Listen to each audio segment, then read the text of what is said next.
Bom, pessoal, então aqui, iniciando aqui a correção da lista número 5 de conhecimentos bancários, né? Isso aí, são mais 10 questões para a gente completar, 90 questões de correções.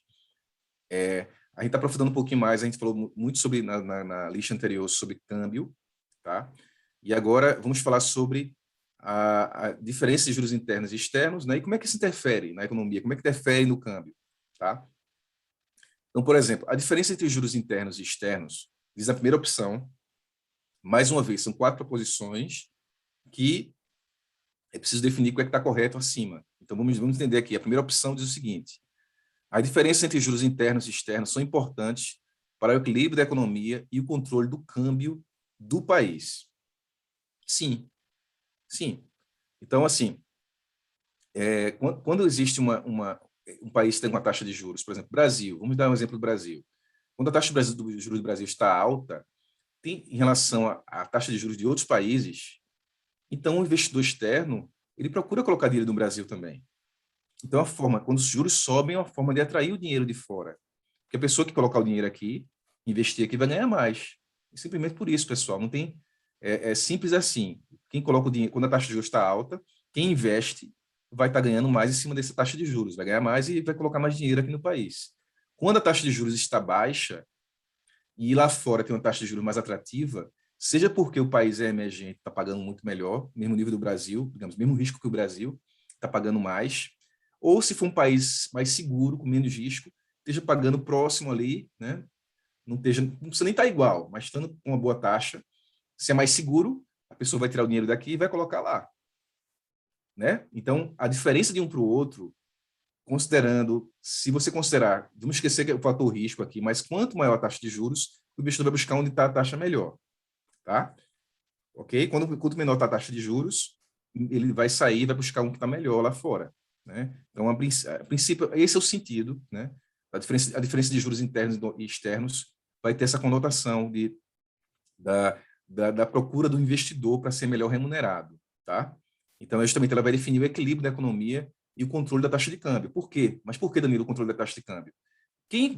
Quando a taxa de juros daqui está mais alta, dando exemplo do Brasil novamente, a taxa dos juros aqui está mais alta, então o investidor externo vai colocar mais dinheiro aqui para investir. Quando ele vai colocar dinheiro aqui, ele pode colocar em dólar, ele vai ter que trocar dólar por real.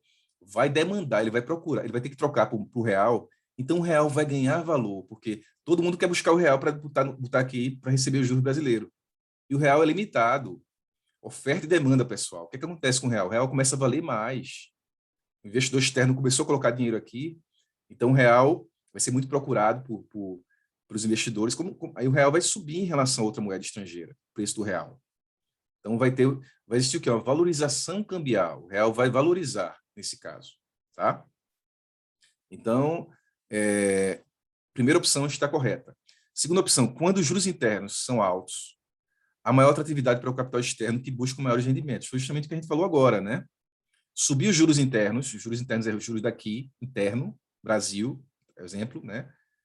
Doméstico, os juros do meu país, juros interno. Quando ele sobe, ele está mais alto, existe mais atratividade para o capital externo. Sim, o investidor lá de fora vai dizer, eita, o Brasil está pagando uma taxa legal lá, vou colocar meu dinheiro lá. E aí eu vou botar meu dinheiro para ganhar mais rendimento, para ganhar mais. Esse é o motivo, né? Então, a segunda opção também está correta. A terceira opção, quando os juros internos são baixos, a maior atratividade do capital externo que busca menor taxa de câmbio. Não, não. Né? Primeiro, já começa errado aí, né? Quando os juros internos são baixos, a maior atratividade do capital externo. Foi o que a gente viu justamente o contrário na segunda opção.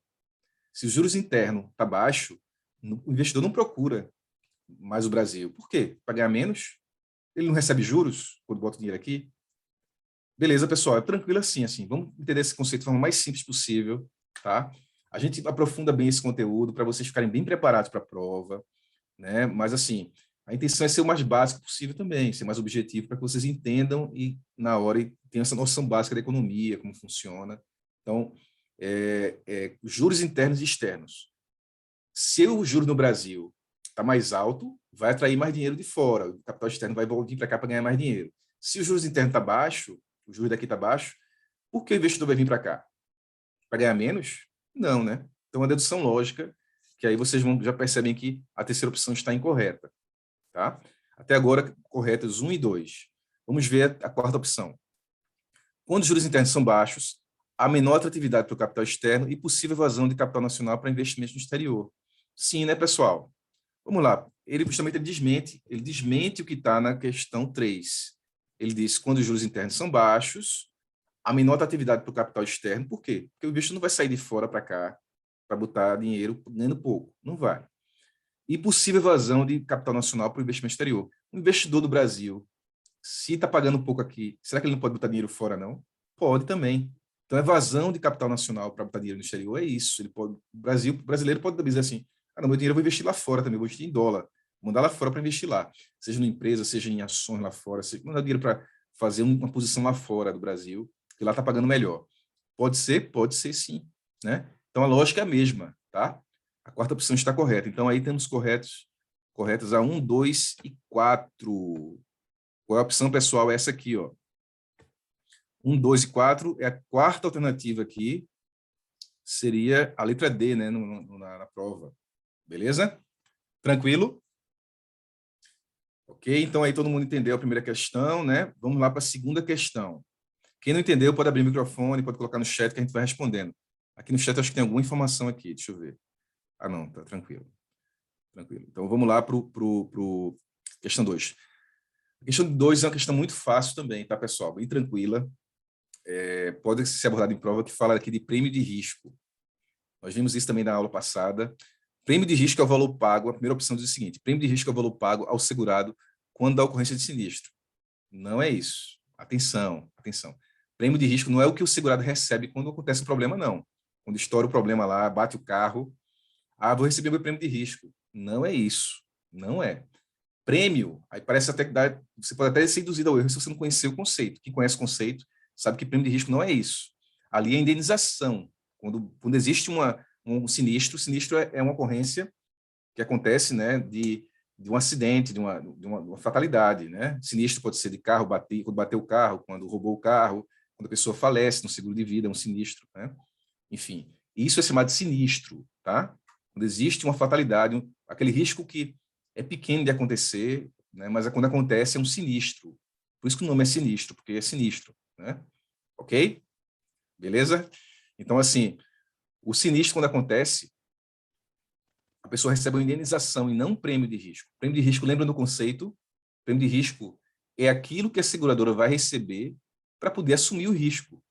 No caso da ótica de seguradora, é o que ela recebe de pagamento mensal. Pagamento, quando eu pago meu seguro de carro, eu estou pagando um valor X, né, de parcela do seguro. Aquilo ali é o prêmio de risco da seguradora. Por quê? O prêmio de risco é o seguinte: é o prêmio que ela recebe para assumir o risco. Esse é o conceito de prêmio de risco. Assim como tem o conceito também o seguinte: o prêmio de risco é quando o investimento mais alto, né, é a diferença do investimento que paga um investimento mais alto pelo risco que ele assume, o risco que ele tem, em relação à taxa livre de risco, o investimento sem risco. Então, tem essas duas conotações, que, na verdade, na prática, tem o mesmo sentido. Mas lembrem o seguinte: o prêmio de risco é o valor que eu pago para uma seguradora assumir aquele risco, e também, assim, na ótica do investimento, é o valor que eu sou remunerado, né, para poder assumir mais risco também. Não é assim? Veja só, se eu invisto em alguma coisa que rende mais e tem mais risco em relação a alguma coisa que tem mais garantias, eu estou ganhando uma diferença de taxa em relação à taxa menor, né, que tem mais garantias. Tranquilo, pessoal, dá para entender isso? Veja, eu vou investir em algo que é mais arriscado para ganhar mais, né? Só vou aceitar investir em algo mais arriscado para ganhar mais. Eu não vou investir, não vou assumir um risco para ganhar a mesma coisa que eu investiria para investir num título público, uma coisa segura. Na vida tudo é assim, né? Até na vida a gente vê, eu só vou tomar esse risco se compensar para mim. Aí se eu tiver a chance de ganhar mais, aí eu vou tomar esse risco. E aí a diferença da taxa de juros que eu vou ganhar mais, menos a taxa que eu ganharia numa operação com garantia, a diferença de uma para outra é chamada de prêmio de risco. Beleza? Então, baseado nesse conceito que eu acabei de ver com vocês aqui, vamos para as outras opções. Segunda opção, prêmio de risco são os prêmios de loteria. Olha aí, ó. Quem não conhece, né, o conceito pode até cair nisso aqui, mas vocês não vão cair nessa pegadinha, né? Prêmio são prêmios de loteria, olha aí. Não há nada a ver. Isso aí, prêmio de risco é outra coisa, né? Então, prêmio de risco são prêmios de loteria, pagos por títulos de capitalização e demais sorteios que acontecem pela Loteria Federal. Não é isso. A gente acabou de ver o conceito e isso está incorreto. Até agora, 1 e 2 incorretas, não me atendem. Vamos ver as outras. Terceira opção diz: prêmio de risco é o valor pago pela diferença entre o retorno de investimento com risco e a taxa livre de risco. Foi o que a gente acabou de falar, não foi? Então, a diferença, né, o valor pago pela diferença entre o retorno de investimento com risco e a taxa livre de risco. É quanto eu ganho a mais, eu tenho um prêmio de risco que eu recebo. Tá? Tranquilo? E aí, a quarta opção, para a gente fechar aqui, para ver, até agora a terceira opção só me atende. Vamos ver a quarta. Considerando investimento livre de risco que pague 5% ao ano, e investimento sem garantias que pague 8% ao ano, o prêmio de risco é 3%. Vamos lá, pessoal. Eu estou falando de investimento livre de risco, seguro, com garantia, que paga 5% ao ano, certo?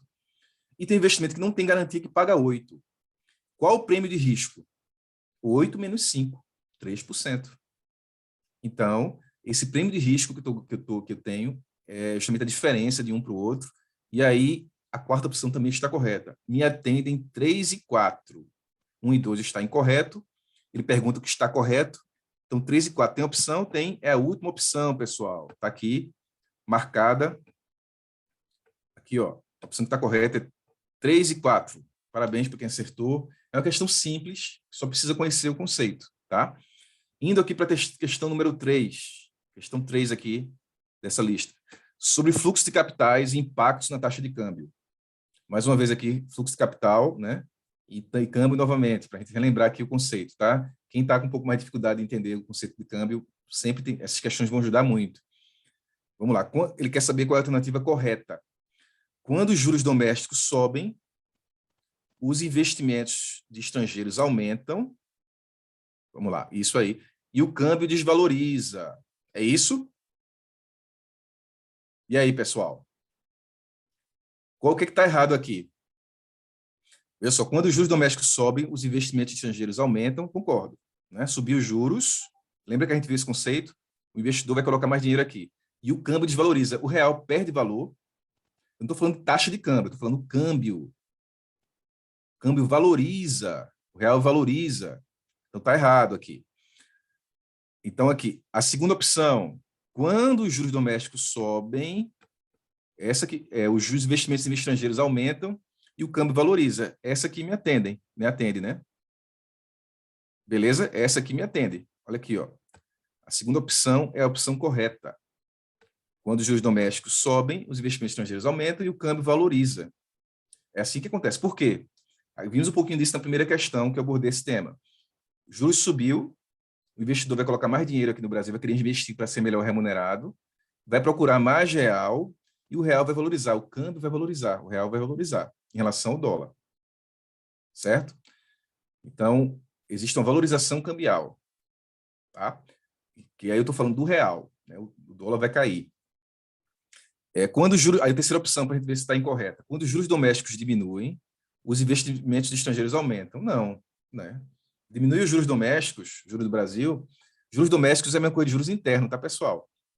Então, diminui os juros domésticos, aqui o investidor estrangeiro não vai querer colocar o dinheiro aqui. Então, não aumenta o investimento estrangeiro, diminui. Então, a terceira opção está incorreta. Quando os juros domésticos diminuem, os investimentos estrangeiros diminuem, ok? E o câmbio valoriza. Não, não. O que está errado aqui é o câmbio valorizar. O real perde valor. O real desvaloriza nesse caso. Né? Por quê? A pessoa vai trocar, vai demandar mais dólar para mandar o dinheiro para fora, e aí o real vai perder valor. Então, a quarta opção está incorreta também por isso. Tá? E a quinta opção, o aumento ou diminuição dos juros domésticos interfere no fluxo de investimentos de capital externo, mas não na taxa de câmbio. Interfere na taxa de câmbio por consequência. Então, não posso dizer que não interfere. Interfere, por consequência, interfere. Então, a única opção que está correta é a segunda opção, que seria a letra B. Né? Então, quando os juros domésticos sobem, os investimentos estrangeiros aumentam e o câmbio, o real valoriza em relação a outra moeda. Tá? O câmbio, quando eu falo câmbio, quando eu falo só câmbio, eu estou falando do câmbio doméstico, tá, pessoal? Na verdade, assim, eu estou falando o real valoriza, tá? Ok? Valorização cambial da moeda doméstica. E aí, pessoal, questão 4, sobre as operações de mercado interbancário, mercado secundário cambial, chamado mercado interbancário ou mercado secundário cambial. Lembra do mercado primário cambial? que é feito por operações de quê? Quando eu importo e exporto, quando eu consumo com turismo, é mercado primário, cambial, né? Turismo, exportação e importação. O mercado secundário é todo o restante, tudo que envolve operações de câmbio, investimentos. Antônio quer falar Ô, alguma coisa, Danilo, Antônio? uma dica é o mercado primário, quando o dinheiro vem pela primeira vez. Então, através de uma importação, de uma exportação, você compra e vende diretamente dólar a um estrangeiro quando você viaja, né? E aí é o mercado primário. Depois que esse câmbio está em circulação aqui, ele passa a ser mercado secundário, não é isso? Perfeito. Eu vendi um Perfeito. navio de açúcar para o estrangeiro, recebi dólar. Então, mercado primário. Esse dólar veio para o Brasil e foi vendido de um banco para outro. Aí já é mercado secundário. Secundário. Perfeito. Excelente definição, Antônio. Isso aí. Bom, pessoal, então, continuando aqui, sobre esse mercado secundário, que Antônio acabou de descrever, qual é a alternativa incorreta? Incorreta. Vamos lá. No mercado, nesse mercado, não há necessidade de entrada ou saída de moeda estrangeira. Considerando, deixa eu só, porque aqui fica incompleto, fica com os 3 pontinhos, deixa eu marcar logo aqui, porque fica mais fácil vocês verem toda a questão. Vamos lá. Primeira opção, não há necessidade de entrada ou saída de moeda estrangeira, considerando que o fluxo ocorre entre as instituições financeiras. Realmente, pessoal, não há necessidade de entrada e saída, o fluxo ocorre internamente, né? Não precisa estar entrando e saindo dinheiro. Não é necessário isso, ainda mais é mais comum até quando no mercado primário está entrando e saindo. O fluxo ocorre entre instituições financeiras, o dinheiro já está aqui, né? E aí vai ser feita a comercialização interna entre uma instituição e outra, uma instituição e o cliente, né? E a pessoa que quer comprar, enfim, o investidor. Então, não há essa necessidade de entrada ou saída de moeda estrangeira, tá? Entrar e sair do país. Então, pode ser realizado para liquidação imediata, futura ou a termo. Então, pessoal, primeiro assim, só voltando um pouquinho, a primeira opção está correta, então não é a que eu quero, né? Eu quero a incorreta. A segunda opção, podem ser realizadas para liquidação imediata, futura ou a termo? Sim, eu posso comprar imediatamente, posso comprar futuro, posso fazer negociação de dólar futuro, né? Enfim, posso fazer um contrato a termo, né? Em relação ao dólar, posso fazer qualquer estrutura de operação dentro aqui do mercado financeiro. Então, a taxa de câmbio pode ser livremente pactuada entre as partes e o contrato deve espelhar o preço da moeda estrangeira. Sim, o câmbio pode ser livremente pactuado entre as partes. Eu posso, de repente, numa instituição, pagar um mais caro, porque a instituição cobrou mais caro, foi pactuado. Não é a taxa média que ela vai me cobrar. A média, na verdade, é um reflexo das taxas negociadas. Então, ele é pactuado entre as partes. Pode ser que a pessoa queira comprar num banco mais caro, num banco, sei lá, Caixa, Banco do Brasil mesmo, se estiver mais caro. Não estou dizendo que é mais caro, mas pode estar mais caro, mas porque ele sente mais segurança em comprar moeda lá. Então, é pactuado entre as partes, tá? E no contrato vai espelhar, né, deve constar lá o preço da moeda estrangeira, sim, tem que espelhar, tem que mostrar quanto é o preço lá, transparência no contrato. A segunda opção está correta. A terceira opção, que me parece que está marcada aqui como incorreta, vamos ver se ela está incorreta, são celebradas para a data de liquidação futura, mas pode haver adiamento de moedas para amortização ou liquidação do referido contrato. Pode haver, desculpa, adiamento não, adiantamento, tá, pessoal? Corrigindo aqui, olha, veja só, são celebradas para a data de liquidação futura, mas pode haver adiantamento de moedas para amortização ou liquidação do referido contrato. Veja só, quando se faz o contrato, firmado moeda em câmbio, não se pode estar adiantando a moeda. Por exemplo, você tem um contrato cambial, você não pode ir lá e dizer, eu quero antecipar esse contrato futuro aqui, toma $5.000 aqui para antecipar o contrato. Não, existe contrato, existem regras, e aí esse é um detalhezinho, é um detalhe do mercado secundário, mas o que vocês precisam lembrar é o seguinte, nessa liquidação, nesse contrato futuro, não se pode fazer adiantamento para amortização do contrato. Ele vai vencer no futuro. É um acordo entre as partes. Tá? Então, adiantar moeda não faz parte aqui das opções quando você tem um contrato futuro. Eu não posso chegar lá, aí eu comprei dólar futuro, portanto, aí eu vou tentar antecipar agora porque o dólar baixou, né? Vou tentar antecipar por isso. Não pode. Né? Então, adiantamento de moeda para liquidação futura, para contrato futuro, não é permitido. Tá? Ok? E aí, a quarta opção diz, possuem código de natureza de cada tipo de operação. Isso também é uma regra, né? De cada operação feita tem um código, tem um tipo de... Aqui a gente está abordando a parte de contratual, porque o mercado, a parte do conteúdo o tópico do concurso do Banco do Brasil que fala dessa parte, ele fala muito de detalhes de legislação, do contrato e tal. A gente procurou até, assim, ser muito específico no que é mais importante, tá? A gente preparou a questão da prova. Eu sei que tem muitos detalhezinhos, né? Mas se vocês memorizarem isso, entenderem as regras principais, vocês vocês vão estar vendo que isso aqui é mais, não é, a gente até tirou o que era supérfluo, não está aqui nessas regrinhas, porque tem muita regrinha em relação ao contrato de câmbio, tá? Mas assim, eu estou vendo aqui primeiro o seguinte, eu lembro que aqui tá incorreta aqui, né? É que pode haver adiantamento de moeda no contrato futuro, não pode haver. Então essa está incorreta. A quarta opção diz que o contrato de câmbio, ou melhor, desculpe, o mercado secundário cambial possui código de natureza para cada tipo de operação. Sim, quando eu vou negociar, eu preciso ter o código, se eu estou fazendo um contrato em relação a compra a contrato futuro de câmbio, se eu estou fazendo uma operação de compra aqui de instituição financeira do mercado cambial, então tem um código de operação para isso. Cada operação tem seu código, isso é de praxe. Vocês vão ver muito isso, quem trabalha em banco, as operações, de forma geral, não só no mercado cambial, tem um código de operação. Operação de crédito, tem um código consignado, tem um código de operação tal. O mercado cambial não é diferente, ele tem códigos de operação para o tipo de negociação que está sendo feita dentro do mercado secundário. Então, faz todo sentido. Assim, não tem, isso aqui é uma frase, é uma alternativa tranquila, dizer assim, possui código de natureza de cada tipo de operação? Sim, cada operação tem seu tipo e tem seu código. Está correta, certo? A última opção diz, pode ser realizada sem necessidade de câmara de compensação, desde que as instituições operadoras e o sistema estejam devidamente autorizados pelo Bacen. Sim, pessoal. Quem está autorizado pelo Bacen, uma casa de câmbio, por exemplo, não vai precisar de câmara de compensação de moeda. Tá? Compensar moeda, você fazer, chama de muito compensação, aquele sistema que você faz a troca até em procedimento noturno, né? É muito comum o sistema de compensação de cheques, por exemplo, né? No passado existia muito isso.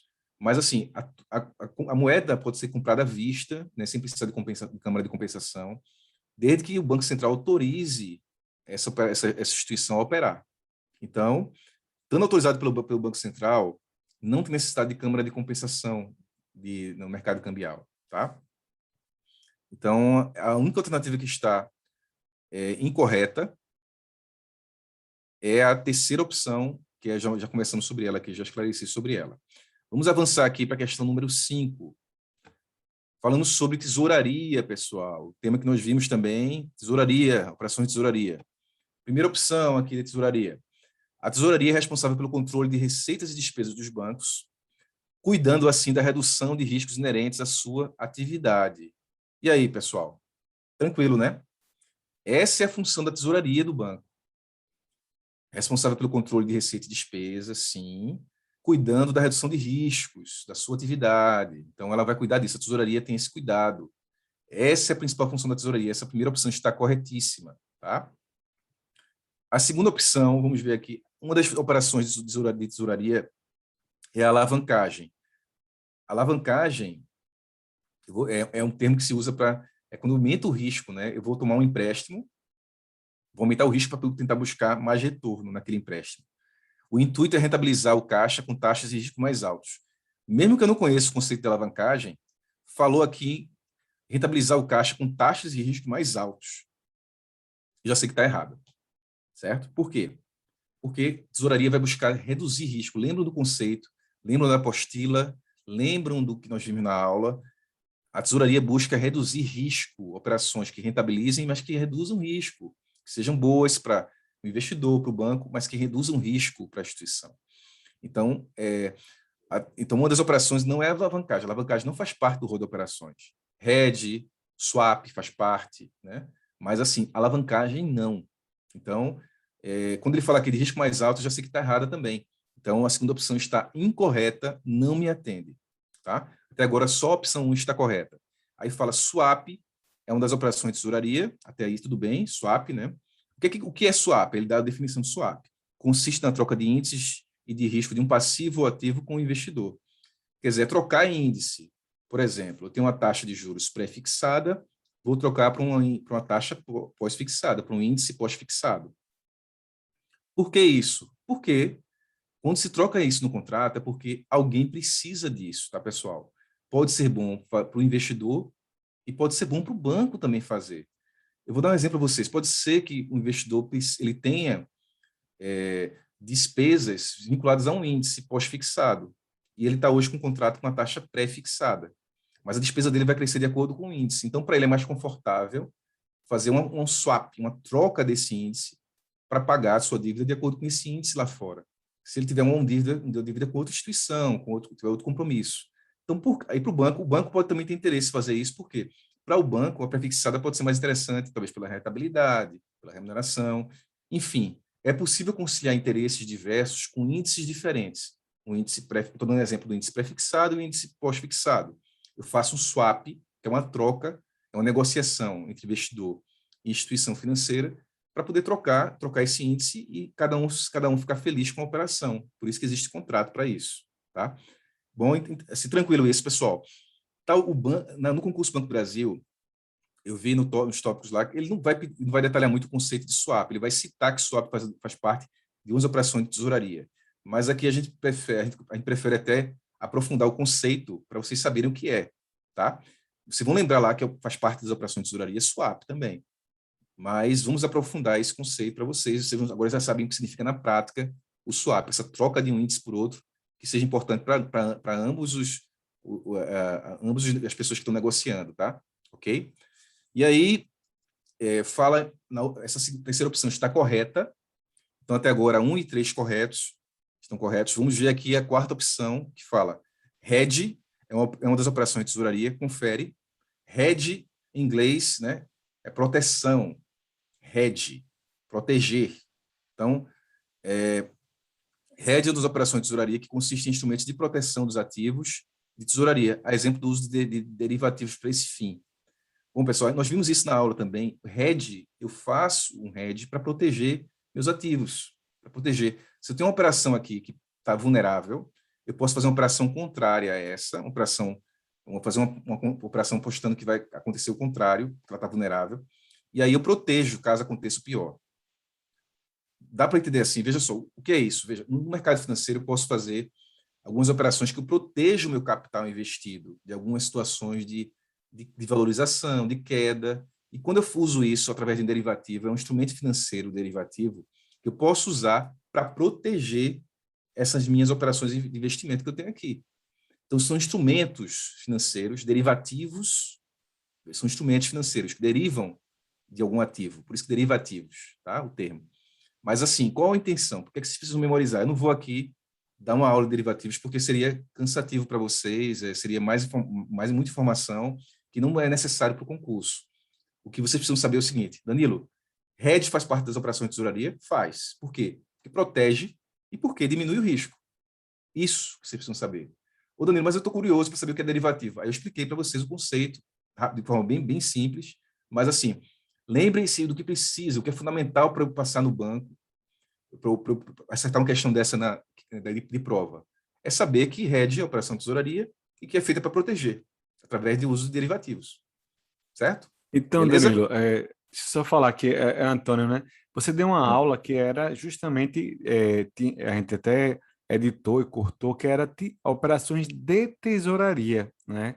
Talvez o pessoal esteja lembrado aí o que é, né? Que você mostrou lá. E aí, assim, só complementando o que o Danilo está falando aí com propriedade, existem operações que normalmente têm vencimento futuro, que são os derivativos, como o Danilo falou, deriva dos ativos. Entre elas está o mercado futuro, está o swap, que é você trocar uma taxa por outra. Por exemplo, uma empresa que tem uma dívida em dólar e recebe em real, ela vai no banco fazer uma operação de swap, um contrato, para justamente não correr esse risco de descasar do dólar aumentar muito, ela fica com uma dívida grande, ela já acerta, já trava o dólar numa data futura lá, né? E aí tem também o hedge, né? O derivativo ele pode ser usado para o bem, que é proteger, fazer o hedge, ou para o mal, que é alavancar, né? Tentar ganhar mais dinheiro ainda, mais do que você tem jogando ali no jogo. Então, é só um complementozinho, né? Assim, porque realmente derivativo é bastante complexo e como não está no conteúdo, não vale a pena a gente aprofundar, tá? É isso aí, Danilo. Vai terminar a lista 10 e dar um intervalo ou vai fazer um intervalo agora de 8h30? Eu acho melhor, vou terminar aqui essa lista até umas 8h40, aí dou um intervalo de 20 minutinhos, só para poder o pessoal tomar Tá um bom, cafezinho, uma tá água, e a gente legal, volta, tranquilo. tá bom? Beleza? Então, pessoal, aqui o Antônio falou muito bem para vocês, assim, RED é usado com esse fim de proteção, e tudo isso tem a ver com a operação de tesouraria. Se vocês sabem já que a operação de tesouraria é para proteger, para diminuir risco, então fica mais fácil, né? Por esse conceito, acertar as questões que venham abordar a operação de tesouraria. Então, vai a dica aqui em relação a isso, tá? Falou em proteção, falou em reduzir risco, tudo a ver com operação de tesouraria, certo? E aí, já falamos aqui sobre swap, sobre hedge, e a alavancagem estaria de fora porque aumentaria o risco. Beleza? Então, aqui o que atende é 1, 3 e 4, certo? Questão 5, 1, 3 e 4 atende. Vamos ver qual a opção que marcou. 1, 3 e 4 é a segunda opção aqui, ó, 1, 3 e 4. Seria a letra B na prova, tá bom? Beleza? Então, vamos descer aqui agora para a questão número 6, sobre varejo bancário. Varejo, pelo nome vocês já imaginam que pode ser, né, pessoal? Varejo, grande público, muitas opções para a pessoa se autosservir, né? Autosserviço. Né? A pessoa tem tantas opções que a pessoa pode estar precisando de serviços, que é o varejo que atende. Você chega no mercado para fazer uma compra, você vai fazer o quê? Você vai ter o varejo lá. Você vai ter uma série de produtos para você escolher no varejo o que é que você deseja, tá? Então, o sentido é o mesmo, o termo é o mesmo, varejo bancário. Aí, assim, também fizemos essa aula, não foi sobre varejo, tá lá todo o conteúdo para vocês revisarem, mas a questão que é o quê? Ela quer a alternativa correta. Então, vamos para a primeira opção. No varejo bancário, os clientes possuem gerente exclusivo e dedicado. Será, pessoal? No varejo, no público em geral, né, aquele público, chama-se, no povão ali de um banco, numa feira, né? Tem um gerente dedicado ao varejo, dedicado exclusivo para aquilo ali? Não, não. Gerentes exclusivos costumam ser para carteiras, né, específicas. O cliente já tá segmentado, já tem, sabe como é que o cliente pensa, né, tem uma definição de perfil do cliente, então tem um gerente exclusivo para atender essas pessoas, né? Aí sim não seria varejo, seria private, corporate e outras coisas, tá? Ou até uma carteira de renda intermediária, mas que tem um perfil definido. Então, no varejo bancário, os clientes possuem gerente exclusivo? Não possuem. Costuma ser um gerente para tudo, né? Para todo o atendimento. Isso quando tem um gerente, né? Então, vamos para a segunda opção. Caracteriza-se por atendimento segmentado e direcionado de acordo com... Deixa eu só marcar aqui, porque aí fica vendo a questão toda, não fica partida. Deixa eu marcar aqui, licença. Deixa eu só. Agora. Caracteriza-se por atendimento segmentado e direcionado de acordo com a renda ou volume de investimentos. Varejo não é segmentado, varejo é o geral, lembrem-se. Falou em varejo, não é segmentado, é geral, tá? Não é segmentado e não existe direcionamento com renda ou com a renda e volume. Quando eu direciono para o segmento de renda, porque assim, você pode dizer, Danilo, mas o varejo não é um segmento também de varejo? Sim, se você pensar o segmento varejo, sim, mas eu estou falando assim, quando eu falo é segmentado, né, partido, e é direcionado de acordo com renda ou volume, não. Ele não tem esse direcionamento, ele é geral, tá? Porque para você poder entender bem, tá? Entender bem essa questão do conteúdo, do que significa varejo. A terceira opção diz abrange uma quantidade grande de serviços, a exemplo de abertura de conta, pagamentos de títulos, entre outros. Até aqui tudo bem. Para um público restrito, aí não. Veja só, a questão ia muito bem, ó. Uma grande quantidade de serviços tem tudo a ver com varejo, né? Grande quantidade de serviços, abertura de conta, pagamento de títulos, isso aí faz parte do varejo, né? Operações de grande público para um público restrito. Não é um público restrito, é um público geral, para todas as pessoas. Você pode chegar lá no varejo, você pode um cliente que até do outro segmento, ele pode chegar no varejo e se servir também do atendimento, né? Ele tem que ter várias opções para todo mundo se servir, todo mundo usufruir daquele atendimento. Então, a terceira opção também não atende, não é a correta. Vamos para a quarta opção, abrange uma quantidade grande de serviços, a exemplo de abertura de conta, pagamentos de títulos, entre outros, para o público em geral. Essa é a definição de varejo, pessoal. Tá? Falou em público geral, falou em grande quantidade de serviços, estamos falando de varejo. Então, se vocês lembram disso, ó, varejo, varejão. Lembra? Varejo, varejão, grande público, muitos serviços, é varejo. Falou de restrito, falou de exclusivo, falou de direcionamento por renda, investimentos, tal, não é varejo, né? Varejo é grande público. E aí a última opção diz, o varejo bancário também é conhecido como private banking. Nada a ver, né? Segmento de investidores de alta renda. Não é isso. Né? Private banking é de alta renda, mas não é, é o contrário, não diria nem contrário de varejo, é um segmento bem diferente do varejo. Tá? Então, a opção que atende aqui é a quarta opção, marcada aqui. Quem acertou, parabéns. Vamos agora para a questão 7. Sobre recuperação de crédito, pessoal. Assinale a alternativa incorreta. Ele quer agora a incorreta. Beleza? Vamos lá. A primeira opção diz, é um serviço que pode ser terceirizado a outras empresas contratadas por instituições financeiras. Pode ser terceirizado ou não? Pode. Vocês já receberam já, ou melhor, quem não recebeu já alguma situação até de tá com atrasou alguns dias porque esqueceu um pagamento, aí uma empresa terceirizada liga cobrando. Pode acontecer. Isso pode ser o próprio banco ligando, o setor do funcionário lá, ou uma terceirizada, empresas que trabalham para esse fim, que existe uma central de cobrança e fazem isso pelos bancos, é uma terceirizada.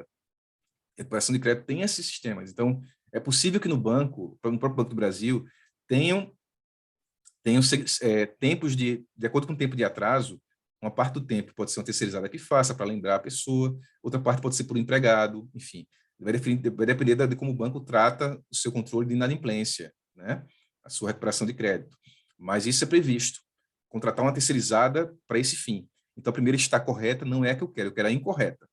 Então, a segunda opção, as empresas terceirizadas recuperadoras de crédito, deixa eu só mais uma vez marcar aqui, porque senão fica parte da questão, para vocês verem tudo, abrindo aqui.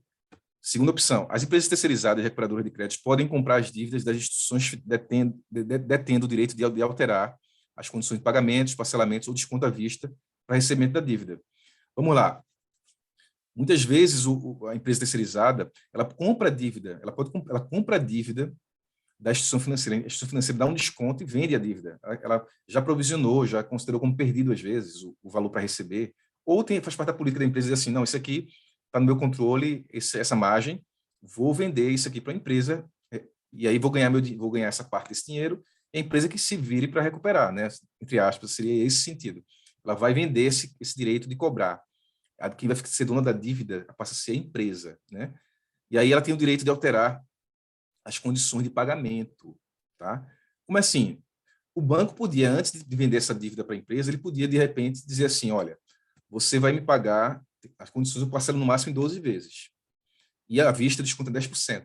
Mas a empresa que comprou essa dívida do banco mais barata, ela pode dizer o seguinte, ela pode dizer, não, eu consigo parcelar em 24 meses e o desconto é 20%, porque ela quer receber, ela está com a margem ali para ganhar, se conseguir recuperar, então ela vai tentar oferecer algumas condições diferenciadas e pode alterar sim as condições. Pode até ser que o devedor apareça com algum dinheiro e diga assim, não, eu quero aquela condição anterior mesmo, pago. Apareceu um dinheiro aqui que eu recebi e tal, e pague. Melhor para ela até, né, dar um desconto menor tal, mas assim, ela precisa ter alguns dispositivos para tentar receber que o banco não conseguiu receber antes. Então, ela pode ter alguns incentivos para isso, né? Um desconto maior, como eu já falei, né? Um parcelamento maior, condições melhores, enfim. Então, essa opção está correta, não é a que eu quero a incorreta. A terceira opção diz, quando os direitos de cobrança são passados para a empresa recuperadora, os valores cobrados podem subir com ônus ao devedor, considerando os custos envolvidos.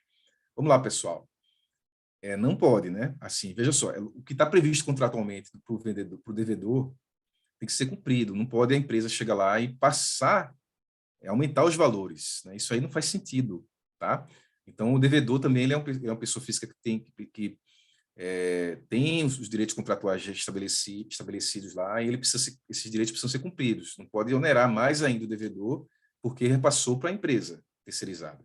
Então, esse é o sentido. Eu não vou repassar. Quando o banco repassa, pois não, tu repassei para tu, cobra mais 20% da dívida. Aplica mais 20% que eu repassei, bota no custo que eu estou passando isso e cobra mais. Não é por aí. Não, a dívida fica na mesma condição contratual e, pelo contrário, às vezes, como eu falei anteriormente, pode haver um incentivo para ele liquidar. Então, essa está incorreta, é a que eu vou marcar. Vamos ver as outras aqui.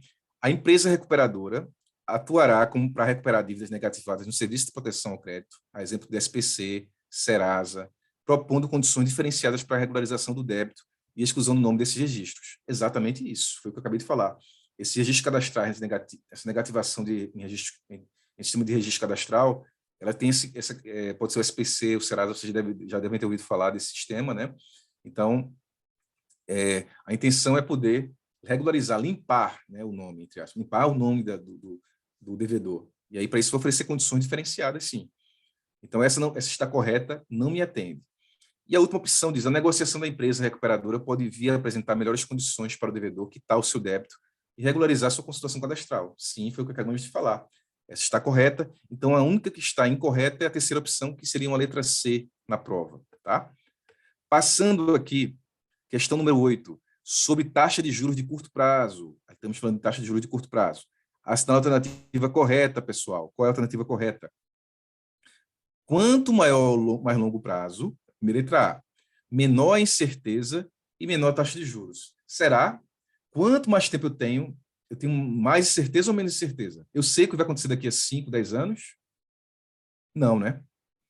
Então, quanto mais longo prazo, maior a incerteza, não menor a incerteza. Então, primeira opção já descarto. Segunda opção, quanto mais curto o prazo, menor a incerteza e menor a taxa de juros. Isso faz sentido. Eu tenho um prazo menor, quanto mais curto o prazo, eu sei mais ou menos assim, eu consigo ter uma previsão, pelo menos pelos dados, eu tenho uma estimativa do que vai acontecer nos próximos meses, dependendo do que vai acontecer. Os juros têm uma projeção de estar subindo nos próximos meses, eu estou acompanhando a notícia, a inflação está subindo e tal. Então, quando eu tenho um curto prazo, pessoal, eu consigo ter alguma previsibilidade. Então, eu tenho menos incerteza, menor incerteza. E aí, quando eu tenho menos incerteza, a taxa de juros fica menor. Eu vou poder, porque veja só, se eu não sei o que vai acontecer daqui a 5 anos, e eu vou fazer um contrato com alguém, eu não sei se a taxa vai estar muito alta, então eu vou a tendência é que eu cobre uma taxa de juros mais alta, ou que eu pague uma taxa de juros mais alta, se eu estiver na ponta devedora. Né? Então, só para vocês entenderem, se eu tenho mais previsibilidade, eu tendo a ter um juros menor, porque eu tenho mais certeza, eu tenho mais segurança, e quando eu tenho mais segurança e menos risco, a taxa de juros é menor. Faz sentido isso? Tranquilo? Então, a segunda opção está correta. Quanto mais curto prazo, menos incerteza, menor incerteza e menor a taxa de juros. Vamos ver as outras. Quanto mais longo prazo, maior a incerteza e menor a taxa de juros. O que está errado é a última opção. A taxa de juros é maior. Quanto mais longo prazo, mais incerteza eu tenho, as juros sobem, porque eu tenho certeza. Os juros podem subir, quanto mais risco, maior a taxa de juros. Então, está errada a terceira opção. A quarta opção, quanto mais curto prazo, maior a incerteza. Não, isso está errado, né? Quanto mais curto prazo, menor a incerteza. Então, já descarta essa quarta opção. Independentemente de prazo, maior incerteza provocará uma redução da taxa de juros. Então, vamos lá. O maior incerteza, primeiro assim, independentemente do prazo já fica meio estranho, porque prazo interfere, né? Mas ele fala que a maior incerteza provocará uma redução da taxa de juros. Quanto mais incerteza eu tenho, vai cair juros ou vai subir? Quanto mais incerteza, mais risco. E aí juros sobem. Mais risco, os juros é maior. Então, a última está incorreta. A que me atende só é a letra B, ou melhor, a segunda opção aqui, né? Certo, pessoal? A segunda opção aqui é que me atende. Tranquilo? E aí, estamos chegando perto de fechar essa lista para poder dar uma pausazinha para vocês. Questão número 9. Taxas de juros nominais e reais. A alternativa correta. A gente já viu um pouquinho desse conceito em taxa de câmbio real e nominal, né? Taxa de câmbio nominal e real. Vamos ver aqui agora em relação à taxa de juros mesmo, tá? A taxa real é a que normalmente é divulgada pelas instituições financeiras. A primeira opção diz isso. É isso, pessoal? Não é isso. Aqui é divulgada pelas instituições financeiras é a taxa nominal. Tranquilo? Beleza? Taxa nominal é que normalmente é divulgada pelas instituições financeiras. Tá? E aí, a segunda opção, a taxa real é igual à taxa nominal acrescida da inflação. Vamos lá. A taxa real é igual à taxa nominal mais inflação, é isso mesmo, acrescendo a inflação? Não. A taxa nominal é taxa real acrescida da inflação. Então, cuidado com esses conceitos, tá, pessoal? Lembre-se, a grosso modo, taxa nominal é igual a taxa real mais inflação. Esse mais aí, quando a gente fala de taxa, é vezes, mas assim, dá para você poder entender. Se eu tenho uma taxa nominal de 10%, então, e a inflação foi 5%, a taxa real foi de mais ou menos 5%. Então, a inflação mais a taxa real chega à taxa nominal. Tranquilo? Então, a terceira opção, taxa nominal é igual à taxa real descontada da inflação. Vamos lá. A taxa nominal é a taxa real e o desconto da inflação. É isso? Não. Se eu pegar a taxa real e descontar a inflação, eu não vou ter a taxa nominal, eu tenho que crescer a inflação. Certo? Então, é mais uma questão de conceito. Isso está muito bem explicado durante a aula, da última aula, mas repetindo para vocês. Taxa nominal é mais ou menos a taxa real, mais inflação, a crescida da inflação, aproximadamente isso. Então, eu não posso descontar a inflação da taxa real, senão eu vou ter uma taxa bem menor, não vai ser a taxa nominal. Tá? A quarta opção diz, se a taxa real é de 7% e a inflação é de 6%, a taxa nominal é de 1% aproximadamente. É isso, pessoal.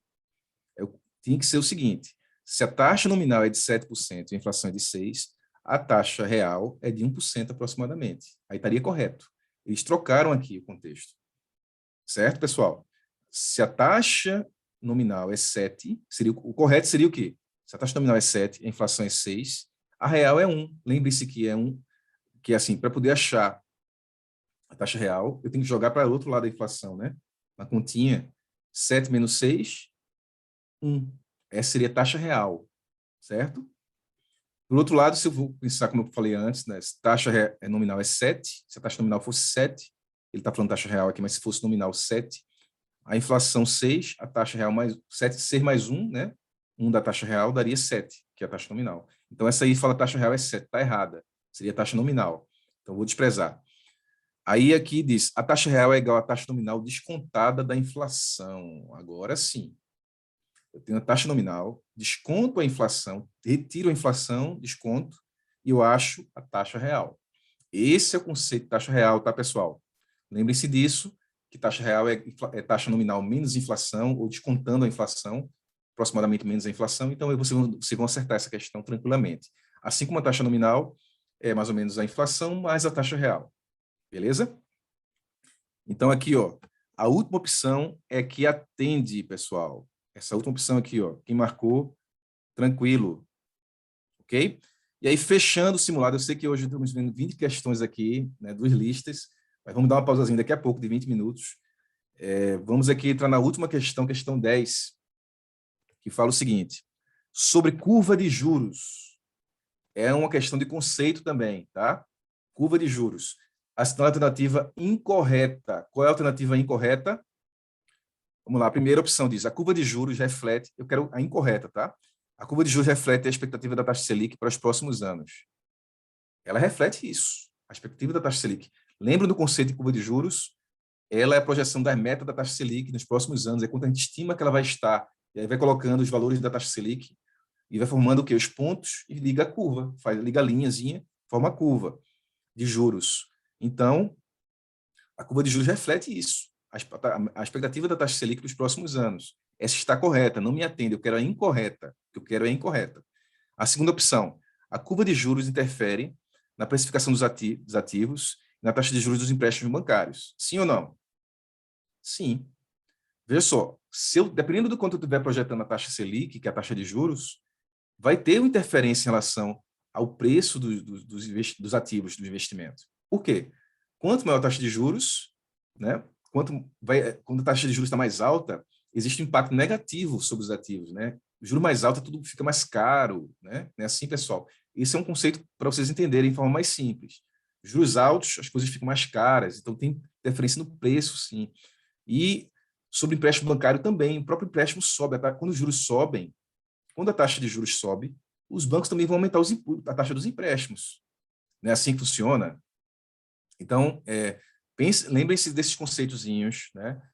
Tem muita informação, mas vão colocando cada um na sua caixinha. Quando os juros sobem, vai interferir, sim, curva de juros. Essa é a taxa de juros, a expectativa de juros do futuro. Quando ela sobe, vai ter interferência. Se o banco acha que os juros no ano que vem vai ser 10, ele não vai fazer um empréstimo de 2 anos cobrando 5 ao ano, certo? Ele vai aumentar a taxa de juros dele, porque ele depende, aí entendem o conceito, juros futuros, né? Curva de juros próximos anos, então vai interferir nos juros bancários que o banco vai praticar agora, porque ele acha que se ele sabe que os juros lá na frente pode subir, ele já vai começar a cobrar um juro mais alto, então vai interferir, ok? A terceira opção diz, a abertura da curva de juros ocorre quando os juros futuros apresentam tendência de queda. Lembram, mais uma vez, a questão do conceito da curva de juros. Quando a curva de juros, quando ela abre, ela está abrindo, subindo os juros, abertura, abrindo, abrindo, está subindo, né? Não é assim? A abertura não está subindo? Não é isso? Abriu. Então, não é queda. Diz que a tendência de juros é queda. Não é, está errado. Quando o cenário político e econômico é favorável, normalmente temos o fechamento da curva de juros. Espera aí, opa, vamos ver aqui. Quando o cenário político e econômico é favorável, normalmente temos o fechamento da curva de juros. Ela tende a cair. Então, peraí, pessoal. Eu já estou vendo o seguinte aqui, veja. Ele está pedindo a alternativa incorreta, né? Eu até me perdi aqui, o que era correto. Essa questão da alternativa incorreta leva a gente, às vezes, para o erro, né? Veja só, a curva de juros interfere na precificação, está correta. A segunda opção está correta, não me atende. A terceira opção, que diz abertura de curva de juros ocorre quando os juros futuros apresentam tendência de queda, essa está incorreta, essa que eu vou marcar, tá? Então, às vezes, até olha, o professor tem que estar atento, inclusive, nessa informação do incorreta, tá? Vocês precisam estar atentos, porque ele quer o que está errado. Essa terceira está errada, ela é que atende a gente. Marcada a terceira opção. As outras duas devem estar corretas. Vamos ver? Então, quando o cenário político e econômico é favorável, normalmente temos um fechamento da curva de juros. Então veja só, o cenário positivo, os juros vão diminuindo, né? Não é isso? Quando eu tenho um cenário de menos risco, benigno, melhor, então eu tenho mais certeza, mais tranquilidade, então os juros diminuem. As coisas ficam mais baratas, ficam mais tranquilas, os juros diminuem, né? Então esse é o conceito. Então a quarta opção está correta. E a última diz que a curva de juros reflete a meta da taxa Selic para o futuro, plotada num gráfico. Foi o que a gente falou um pouquinho em cima, né? Então, assim, a curva de juros reflete a meta do Selic num gráfico, né? Colocando como é que vai ser no próximo mês, próximo ano. E aí vai, bota ano a ano. E aí, quando você coloca isso num gráfico, liga linhas, coloca a linhazinha do gráfico, você plota no gráfico, você vê a curva de juros. Isso é a curva de juros, tá? Então, a que está incorreta é só a terceira opção, marcada, fechou. Bom, pessoal, são 8h43. Eu acho que um intervalozinho de 15 minutos já atende. Não sei se vocês querem um pouquinho mais. Quer um pouquinho mais? Quer começar de 9h05? Eu vou aqui tirar o compartilhamento. Corrigimos aqui as questões, 20 questões corrigidas hoje.